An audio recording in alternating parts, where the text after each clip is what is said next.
Nearly all people have their favorite style of music and songs. Sometimes we fall in love with a song simply because we love the words, the lyrics of the song. What kind of lyrics do you like best? What do you think of the following lyric stanzas? Blackbird singing in the dead of night, take these broken wings and learn to fly. All your life, you were only waiting for this moment to arise. Take me into your loving arms, kiss me under the light of 1,000 stars, place your head on my beating heart. Sitting in the morning sun, I will be sitting when the evening comes, watching the ships roll in, then I watch them roll away again. When we were reading the lyrics, were there images or pictures in your mind? I think you saw them just as I did. What makes the readers or listeners see the pictures and feel strongly inside? You have probably found there is some common quality in these lyric stanzas. That is, there is description in all the three. So now you see, description does not only appear in stories. There is description in songs as well. Before we come to the question of how, let's do another exercise to warm up a little bit. Listen and read the first stanza of the poem.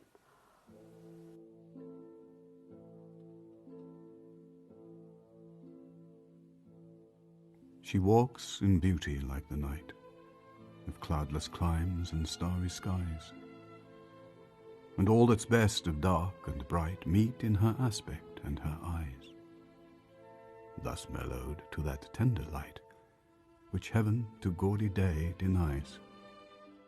What is the girl like? Can you use your own words to describe her? Here are our objectives for this lecture.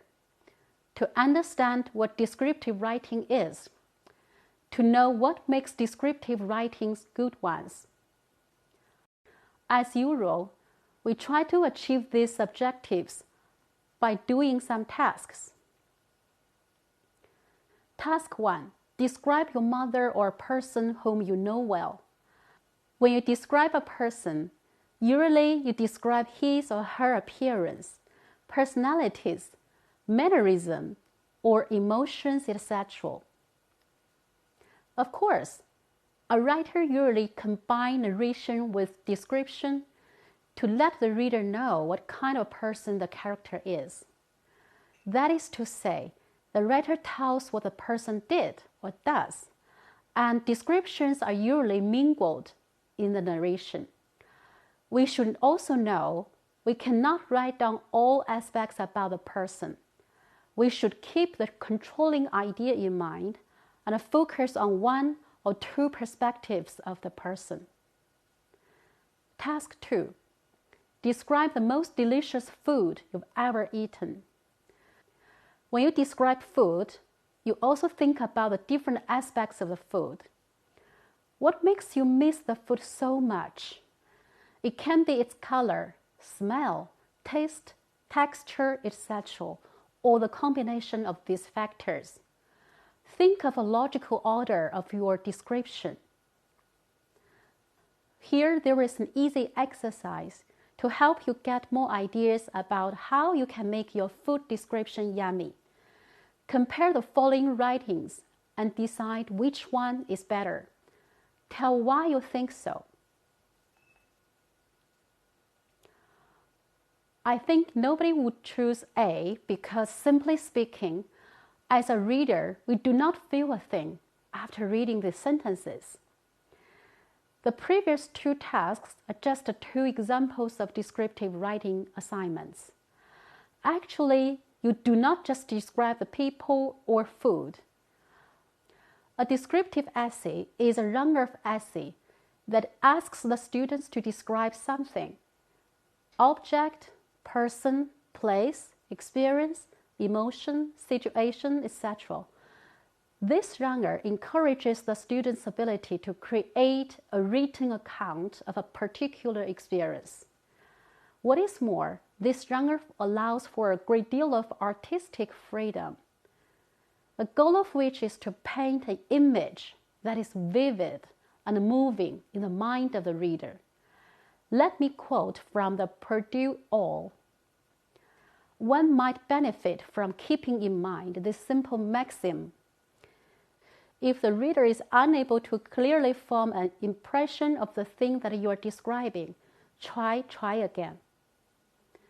In detail, here are the qualities of descriptive writing. They are also the tips for writing good descriptions. Use of clear and concise language. It is necessary to describe things clearly and concisely. Use of vivid language. Word choices should be precise. Use of images. Imagery is used to make things seem real and remarkable. Use of five senses.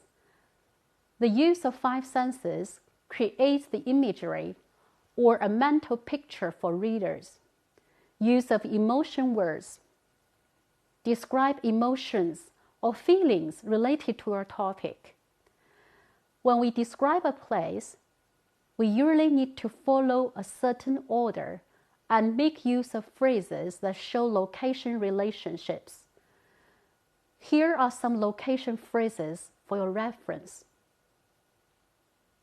Descriptions are more like art. You need to put your heart and head into them to make creative and beautiful pieces.